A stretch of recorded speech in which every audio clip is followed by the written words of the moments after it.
Welcome to Interesting Choices, the podcast where we talk about all sorts of media, TV, movies, comic books, regular books, sometimes music, and we discuss the choices that they make, which are usually pretty interesting. I'm Sky. I'm Kate. Hi, Kate. Hey, Sky. So, what are we talking about this week? This week we are talking about a TV series from the 90s with quite possibly the most banging opening track that I've ever heard. Yeah, I'm not normally a fan of like the smooth kind of jazz, but this one kind of got stuck in my head. It's definitely an earworm. It kind of reminds me of really good hold music.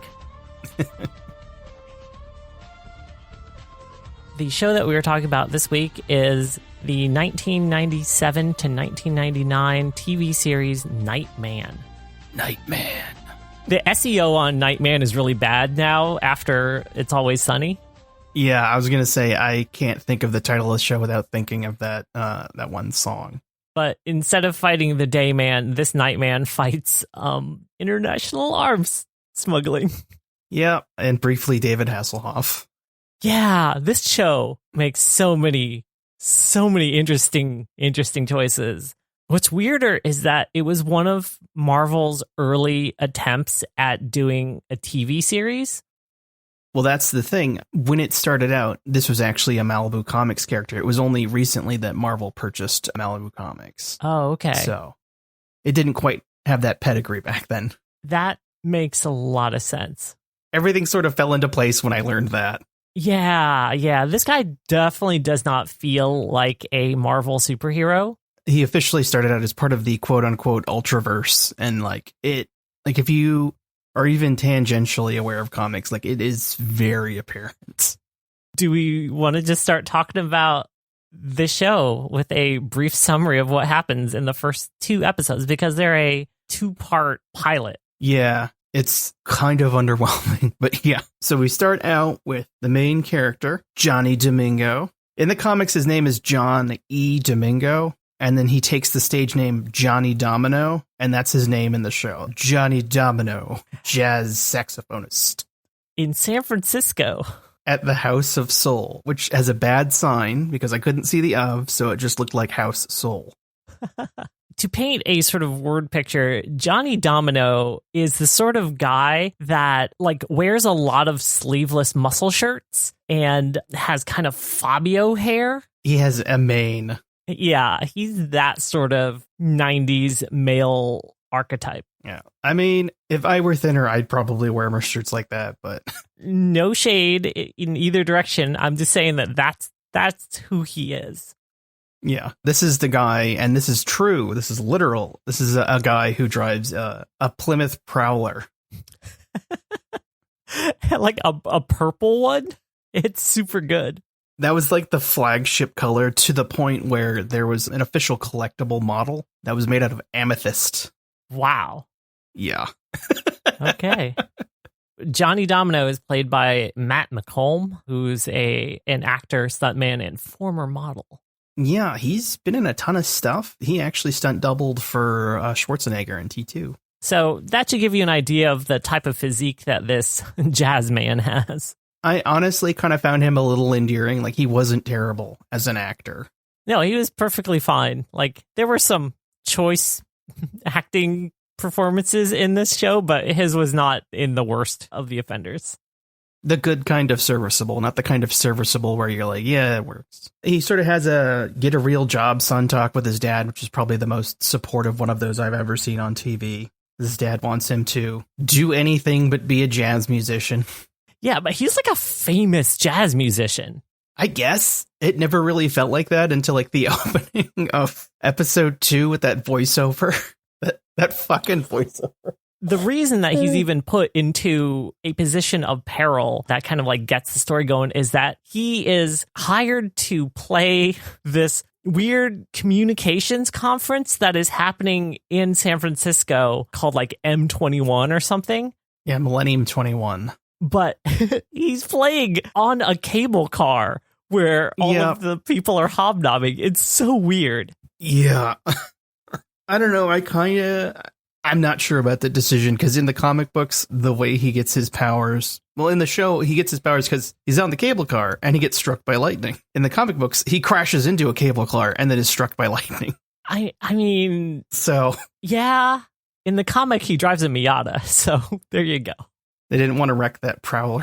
Yeah, they probably only had the one. Yeah, in the comic, like all of the people who were in the cable car got transformed into Ultras. We didn't really talk about this, but yeah, as a Malibu comic, this is part of that larger horrible universe. I don't know too much about it because I didn't read very many Malibu comics in my day. I know a smidge just because I tend to wiki dive and absorb information like a sponge. But yeah, there's really only a couple big Ultra things, and they had a ton of little spin-off things because the whole thing about Malibu Comics is that it was creator owned and they really wanted it to take off, and a lot of names quit larger publishers to do it, like Todd McFarlane or Jim Lee, all those folks, and having a bunch of rock stars under one roof led to the inevitable, and Malibu didn't end up doing too well. But yeah, he gets struck by lightning. Yeah, which it is kind of a cliche way of getting your powers, but sure, fine. But the powers that he gets are really weird. He gets one power. Well, one power and then like a curse, I guess. Yeah, I missed that part, so it felt like they didn't mention it at all. I don't think they mentioned it in the first 2 episodes, but it is part of the Wikipedia summary, so I imagine it comes up in later episodes. I would hope so, but he uses his new power to find a bomb and throw it off the cable car, and it explodes. Later, he'll meet with a former National Security Institute psychologist, and he'll explain that lightning jump-started his perceptions so that his brain is now attuned to the frequency of evil. Yeah, it's like a worse Limitless. He's using all of the unused parts of his brain, but only to sense evil. Also, he doesn't sleep anymore. Yeah, that never comes up in the episode, but he can't sleep anymore because he's the Nightman. Yeah, that's why he's called Nightman. The reason that the bomb is on the trolley in the first place was because there's this whole big arms smuggling subplot thing where these engineers working at this like arms manufacturer were like, oh, turns out our company's evil and the things that we made are going to be sold to foreign companies. And so we need to like steal these prototypes and then turn them into the Secretary of Defense in order to make sure that our country is protected. Patriotic engineers. And it's really funny, too. He mentions the engineer that ends up becoming a part of the main cast, Raleigh, who I love. He's like the heart of the show. Mm-hmm. But he mentions that in order to try to make some of the money back that they didn't get from these projects not being picked up by the military, they were going to try to sell them to law enforcement. Just yeah. This show has a very strong pro-cop bent. It was the 90s. Yeah. Like Johnny Domino's dad is a disgraced cop who still kind of like that kid that you won't let in your clubhouse, hangs out outside of cop crime scenes and tries to help. Hey, Mr. Detective, I found this evidence for you. It seems important. Yeah, I kind of love him because he's so desperate. Yeah. There's a big conspiracy, people trying to stop them, and the bomb was meant for the secretary, and he ends up in the same hospital as Johnny Domino, and that's where the two plot threads cross. We get a big boardroom meeting earlier in the first episode, where they kind of demonstrate, they say weapons a lot, but I think only 2 of the things are actually technically weapons. Yeah, it's all part of a weapons system. There are these things like a flight belt, octo camo, whatever, a holographic projector. What else Bulletproof bodysuit. Bulletproof bodysuit. Sorry, bulletproof molded plastic muscle suit. Uh-huh. Yeah, it's very bat nipples. I think that's everything. Let's see, there's the red eye thing. Right. The night vision laser eyeball. Yeah, it's probably the most iconic part of his costume, but it is very goofy. Yeah. Especially like when you look at these things, like these were supposed to be used for law enforcement or military applications, and it's like a molded rubber mask with a big pirate red eye on one side, and it's like the Batman mask, except the top got cut off. These engineers created these things and then stole them so that the evil arms dealer lady who planted the bomb, who was also working with like half of the staff of the Secretary of Defense, can't turn around and sell them to the Germans, the Mexicans, and the Russians, I think. Also the Chinese, or, they want us to think that, one of them is the Chinese consulate, and he is by far the most overacting one out of all of them.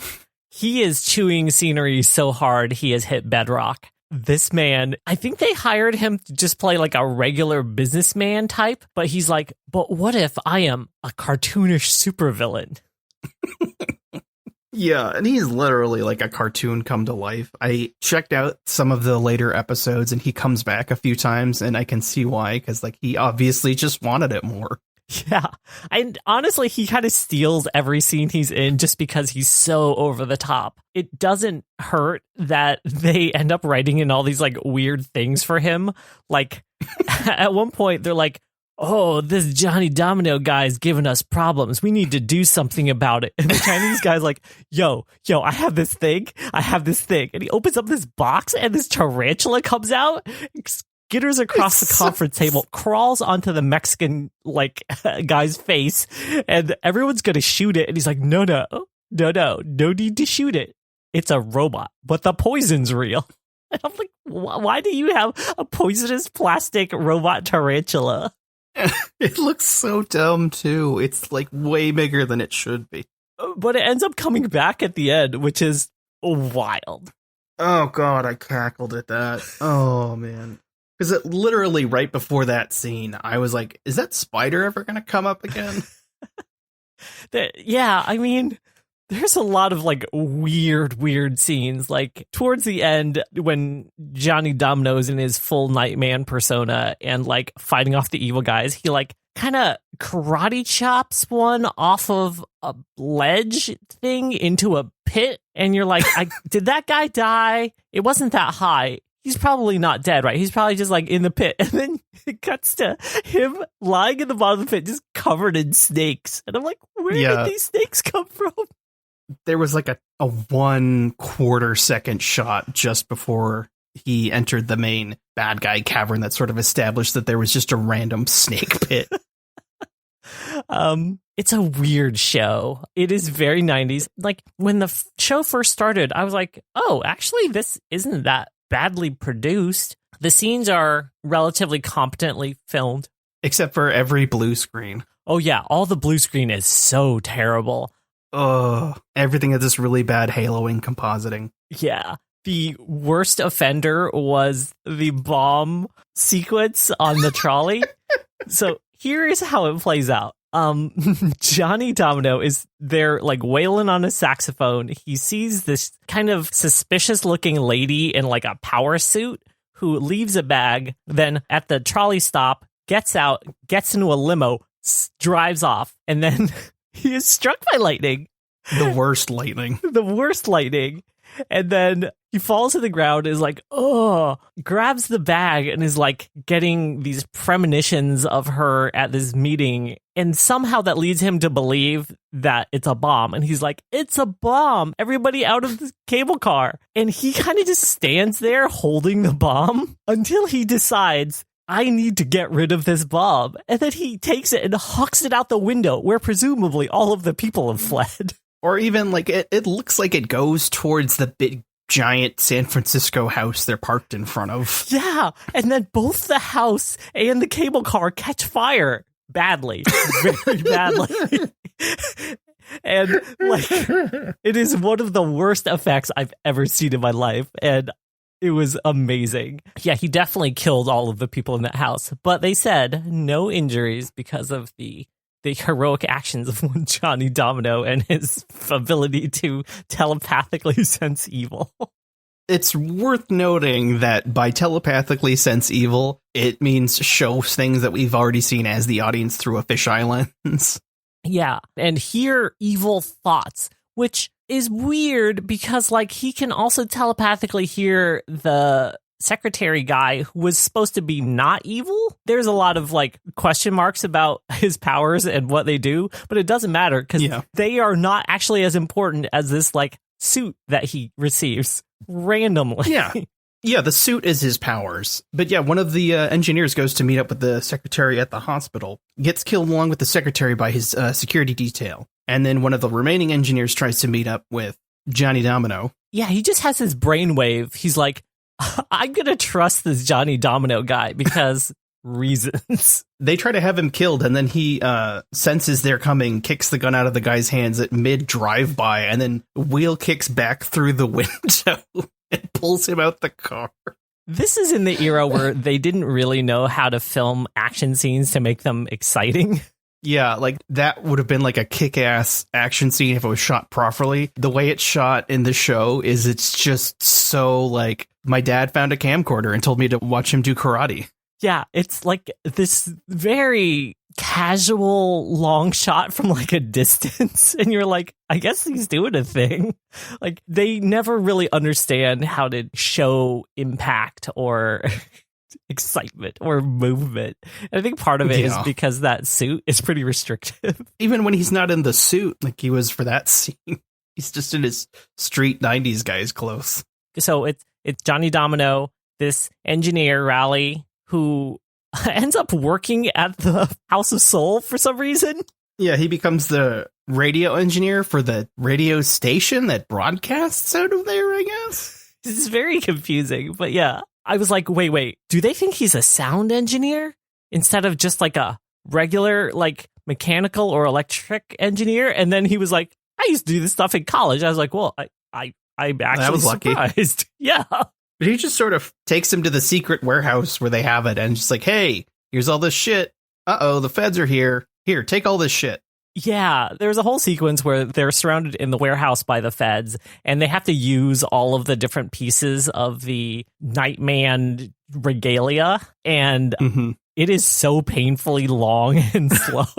I mean, I was laughing the whole time, because first they're using the invisibility cloak, and then they're like, well, how are we going to get out of here? And it's like, well, if you just stay in the corner, I mean, as long as the battery doesn't run out, which I guess, it was going to. But yeah, then they use the levitation belt to go up to the ceiling and climb out. And then they're going to use it to fly home, I guess. And there's like 2 points where like, gosh, why do I keep forgetting his name? It's Johnny Domino. That should be an easy to remember name. Johnny Domino is holding on to Raleigh, and Raleigh's holding onto the bag. Like the way you would hug someone from behind if you were like in a relationship. And it's like, oh, they're married. It is a Titanic moment, and it's hilarious. Yeah, like both times. Raleigh's not having husbands. it. He's like afraid of heights, and like Johnny Domino is just like, yeah, this is great. I love it. Watch me do a dip. He tries to stunt when they're outside over the bay and the belt loses power. And the cliffhanger is they plunge into the water, but they're okay. Yeah, that's the end of the first episode. And then the second one picks up with just them hanging out in the club. And the second one's pretty formulaic. People get taken hostage, and Johnny Domino saves them and unravels the rest of the plot. There's an evil bad guy mansion that's on the edge of a cliff. With a lot of, like, random lightning strikes. Yeah. It's basically like a Dracula castle with a, like, random pitfall trap in the middle of the main hallway. And then a sub-basement into a cave system, a murder cave system.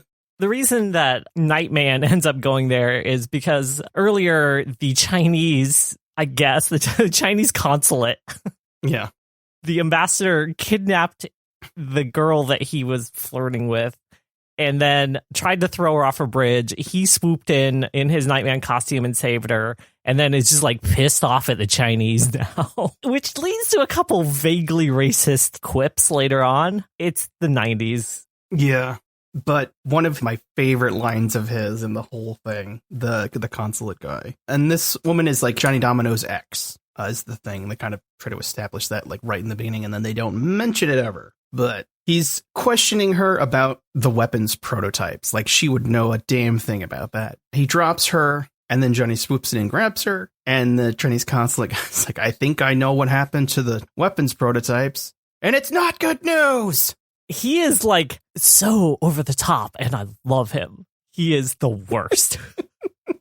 Well, Nightman saves her, and then Raleigh and Johnny Domino's dad get captured by the conspiracy goons because they land an Apache in the middle of the road while they're trying to tail someone. It's wild. They're bringing to bear all of the forces of the U.S. government in addition to foreign hostile powers and this evil mega corporation. Mm-hmm. Against like a jazz man who can't sleep, an engineer who's like in over his head, and then a retired cop. Johnny's overeager retired cop dad. He just wants to be the third Hardy Boy. That's all there is to it. And so they capture these two for the express purpose of using them as test subjects for this neutron gun. That is the final piece of the like military regalia that these engineers stole, because the buyers won't buy the schematics, not even the actual prototype. They won't buy the schematics for these things unless they get an example demonstration of the neutron gun being used to vaporize humans. Yeah, and my God, that's an effect.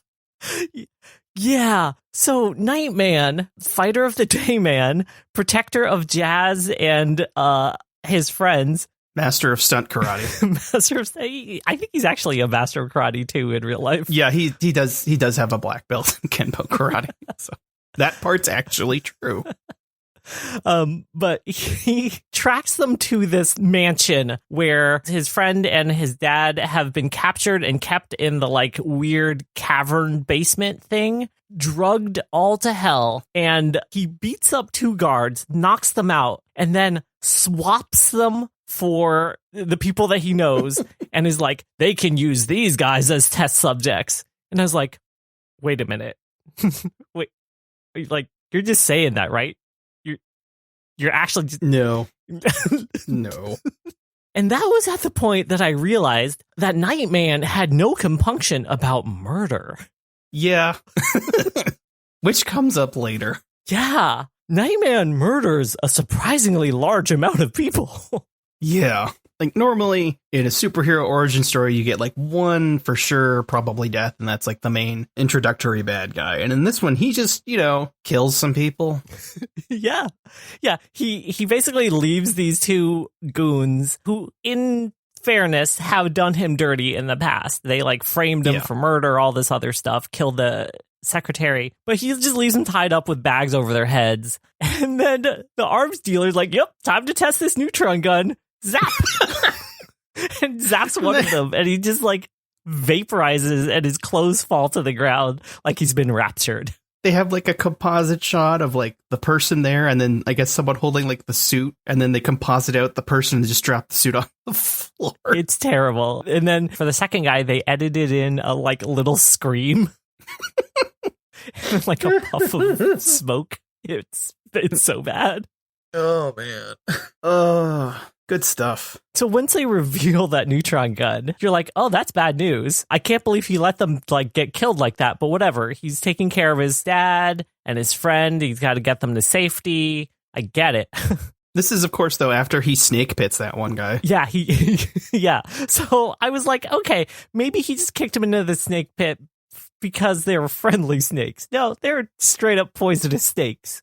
I mean, it's that movie and TV thing where like they want us to believe they're venomous, but if you know snakes at all, they are very obviously not venomous snakes because they're definitely not. But the guy like writhes a little bit and then like lies still, and it's fine. He's dead, and you're like, okay, well, that was an environmental kill. That's still in the canon of like lawful good characters can still kind of do that if it's accidental. Yeah. It was a whoopsie. Yeah, but he straight up set up these guys to be murdered. Yeah, not even like accidentally. It's like these guys are going to die, and I'm fine with that. Yeah. So he like fights his way through the rest of it, and like at some point, he gets a hold of the neutron gun, and then these Secret Service security guys are coming after him, and he just vaporizes two of them. Just no compunction, just points it at him, says a quip, and then just like burns them. Oh no, I think they're the Chinese dudes at the end. Yeah, it was at the end. He vaporizes two of them and then finally uses the laser eye thing that was teased when we learned about the mask. But yeah. He gives Raleigh and his drugged up dad the Prowler to escape. Then he goes and meets, I want to say Annika was her name, or Tatiana. Evil foreign Eastern lady. European lady. Yeah, and she tries to snake pit him. Luckily, he has an anti-gravity belt. After he falls in the snake pit, the secret evil villain shows up. And she's like, now everything can go according to our plan. And you only see him from behind. And he's this like tall dude with brown hair. Yeah. Our boy Johnny Domino pops out of the snake pit and is like, fires off one of his best quips. They're pouring champagne. He's like, I hope you poured one for me. Yeah. And then the guy turns around and it's David Hasselhoff. They make so many jokes about it. And then he like just team rockets him off of a cliff. Yeah, they sort of have like a brief moment where you think, oh, he's got some kind of technology or he's going to pull one over on Nightman. No, he's just a guy. He's just making quips about, your costume's dumb. And then Nightman picks him up off the ground and yeets him out the window. Yeah, and like there's a strike of lightning in front of Dracula Castle, and then he like Nightman just says something. So I don't even remember. It was like, oh, it's sure a hassle. He says a bunch. Yeah, he says like at least 3 jokes about it being David Hasselhoff, but the only one I remember is what a hassle. Yeah, it's so weird. It's so weird, and like, I think he made a reference to Knight Rider. I can't remember exactly what it was. Whoever made the show definitely had too much money, and I never want to ascribe creative choices to being on substances because, like, people can be creative without having to be on drugs, but the, like, sheer frenetic energy of some of these choices definitely lines up with 90s cocaine binges. Yeah, I mean, either that or someone was like, Hoff's not too expensive. We can have him as a recurring villain. I don't know that he comes back as one, but, that's the other idea, I guess. But yeah. Yeah. And Head Evil Levy just runs into the next room and through the secret fireplace exit. And Nightman uses his telepathy to find the secret lover. It's weird, but it doesn't really matter because, like, she escapes anyway. Yeah. Then he goes to stop the Chinese consulate and, we get the cold-blooded killing of 2 diplomatic security agents. And then he makes a quip about, like, something related to Chinese food. And it's just like, oh, come on, man. But, like, he ends up screwing up his dad's goal of arresting this man by, like, destroying all of the evidence. Yeah, the consulate guy, he double-crossed everyone else at the thing because the whole big deal was like they wanted to spread out all the weapons between everybody to keep a balance of power. And then the Chinese consulate guy bombs everyone else, so he's the only one left. So he's got the one last aluminum case of ultimate power or whatever, and Nightman just blasts it with his laser eye. For no good reason. Yeah. Not at all. He had no compunction about killing 2 random men with the neutron gun, but the guy that like threw his ex off of a bridge and like did all this other bad stuff, he's like, I'm just gonna melt your briefcase so that there's no evidence of your crimes. Mm-hmm. Mm-hmm. Enjoy your modern art. I'm gonna take this super weapon and just chuck it into the bay. Yeah, because that's what he does. He literally says, this is too dangerous to be left out in the world. And then he just throws it in the bay. It is wild. Oh, we forgot to mention that all of this happens. All of this happens during his set at the House of Soul. Oh, God, right. Just before all this kicks off, he uses a beeper to turn on a holographic him on stage. So that's his alibi because the evil feds are watching him. And as soon as he makes a move, they're going to kill him. But he's got to play a set. So he just like puts on a holographic recording of him just wailing on the saxophone for like probably like 2 hours. Yeah, and they kind of lampshade a little bit because when he comes back, the lady who owns the place is like, did you play that one song like twice? And he's like, you ever heard of an encore? Yeah. But she's jazzed about it. She's like, hey, here's a bottle of champagne. Good job, guys. Good job doing the thing. She didn't know what happened, but here's some champagne. Why not? Mm-hmm. But he gets a message from her that like his ex wants to make it up to him because she knows that something. I don't actually remember if she knows that he's Nightman. I don't know.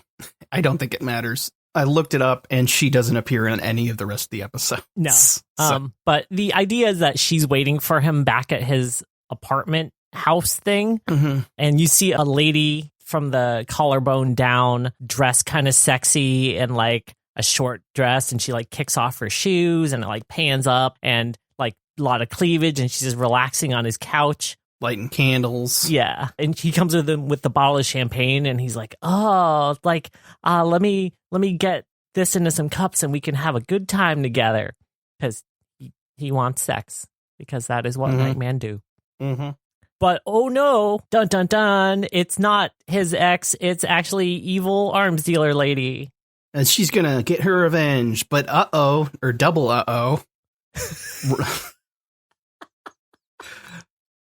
Robot Spider from earlier is back, and he wants to have a snuggle. Yeah.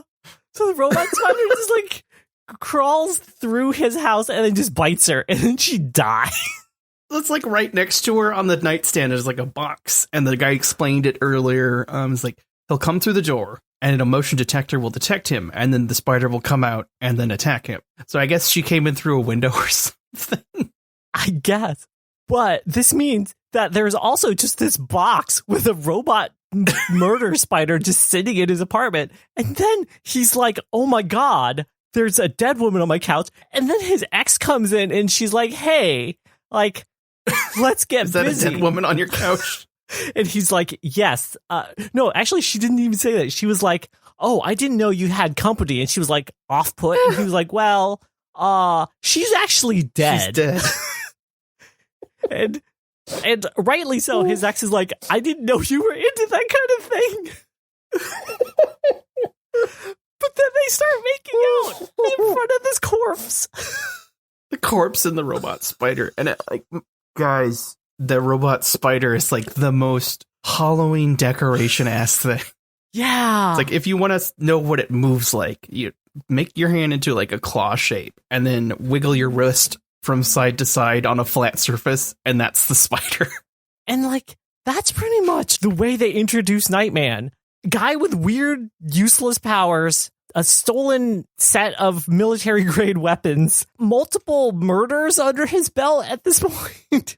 Mm-hmm. He's got a kill count. Yeah, and a casual disregard for human life, to the point where he's like, well, there's a body on my couch, but like, that's not going to stop me from getting busy here.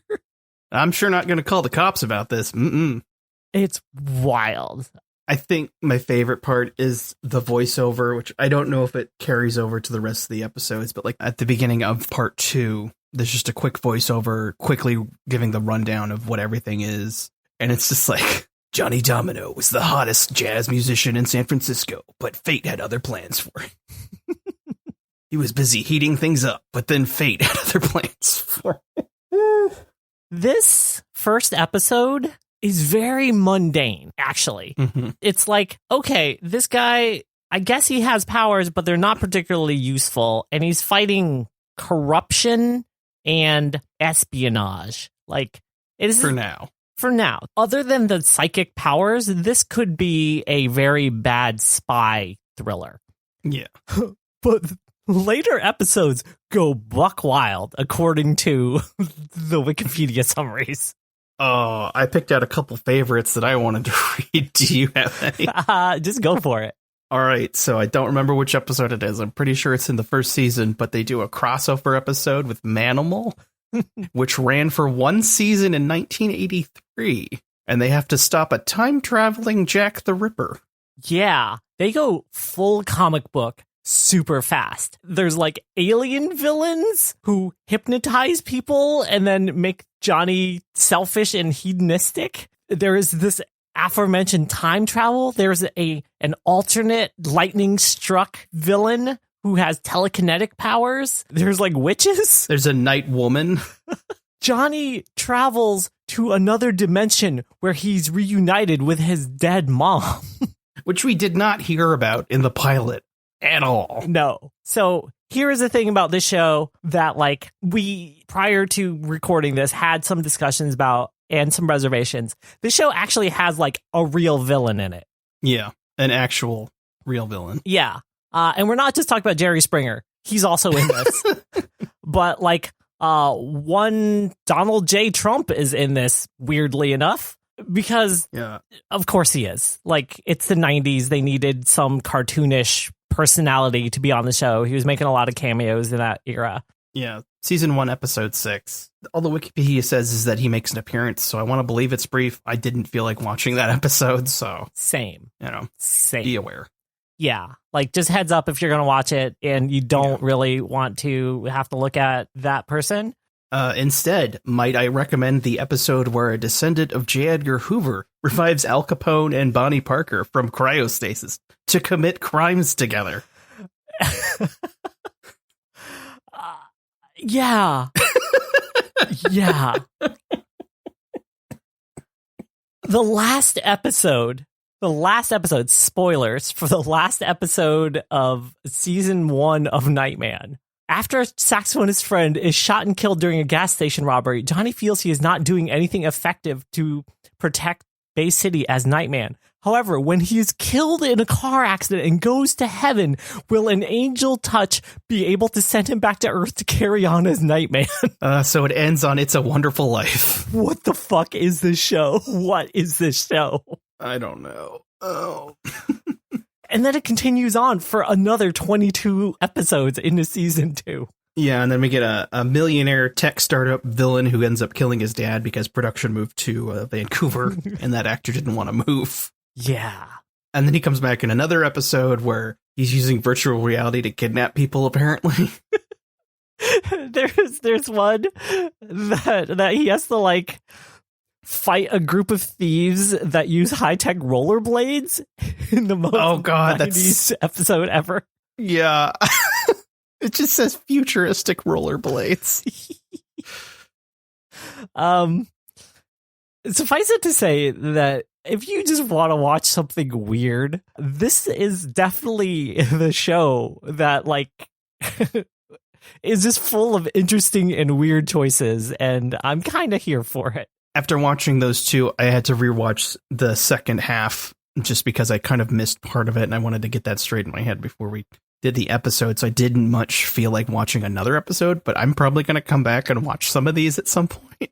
It's a strange artifact of the 90s, and I'm kind of here for it. I'm glad we watched it. Yeah, like, it's not the best produced thing, but it has got this endearing charm and this just bananas willingness to go as far as they think they can get away with. I really like the fact that they were like, you know what? This is a comic book.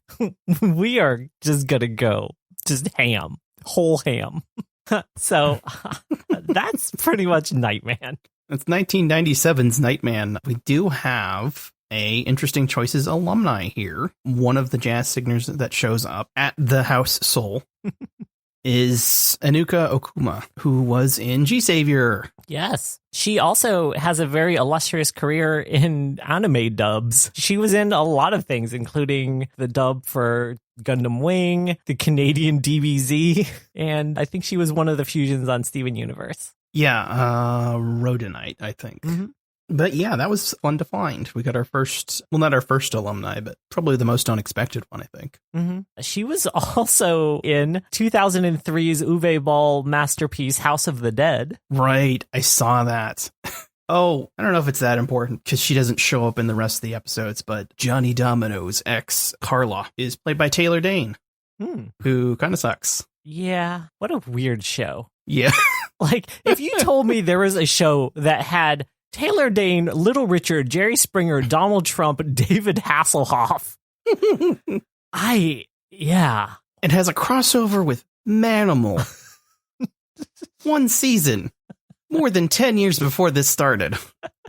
It's really weird. Everything about it is weird, and you should definitely check it out. I watched the episodes on Tubi. As did I. I believe they're also available on Prime through IMDb Pro, or whatever it is, with commercials. You can also buy the episodes for pretty cheap. I would definitely watch them with commercials first. Depending on your taste, you may not feel like putting money towards this, but it's also available on DVD. Yep. I kind of want to check those out just to see if there's any behind the scenes stuff. Also, Daniel Day Kim is in this, weirdly enough. Oh, yeah. Oh, God, I wanted to say that. I love him. He's in it for a hot minute. Yeah, Jinsu from Lost and Johnny Gat from Saints Row. Johnny Gat. And I don't remember the name of the character, but he was in Babylon 5 Crusade, which I love. Yeah, he's a dope guy, and it was weird to see him show up as one of the engineers who was then promptly killed. Yeah, that sucked. I was really hoping we would get more Daniel Day Kim. But yeah, someone on Twitter was actually watching Voyager, and they hit that episode that he was in just before I started watching Nightman, which is a really funny coincidence.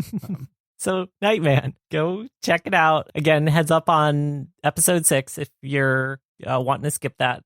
I definitely understand. Totally don't blame you. If you want to skip the entire thing of that, also don't blame you. But if you're even a little bit curious, it's free and it's out there. And boy, is it a ride. It is very, very wild, and I'm into it. All right. Well, I guess that wraps up Nightman. Sky, where can people find you on the internet? People can find me on Twitter at shard_corso. That's SHARD_CORSO. Kate, where can people find you? You can find me on TikTok and Twitter as Army of Meat. And if you want to listen to back episodes of this show, you can find our previous episodes on Spreaker. And our current episodes are also on Spreaker at Spreaker.com/shows/interesting choices, or look us up in the directory on Spreaker, iTunes, Apple Podcasts, Spotify, Amazon Podcasts, YouTube. I don't know, everywhere. Yeah, we're pretty much everywhere, and you can find us on your podcast service of choice. If you want to support the show, you can do so at patreon.com/interesting choices. And if you've got suggestions for us, you can drop them at our Twitter at Interesting Choice 6, INTRESTINGCHOI6. Future Kate is going to insert the Nightman theme right here because it is dope. Oh, please do. Thank you, Future Kate. We'll see you next time. Thanks for listening. Bye. Bye.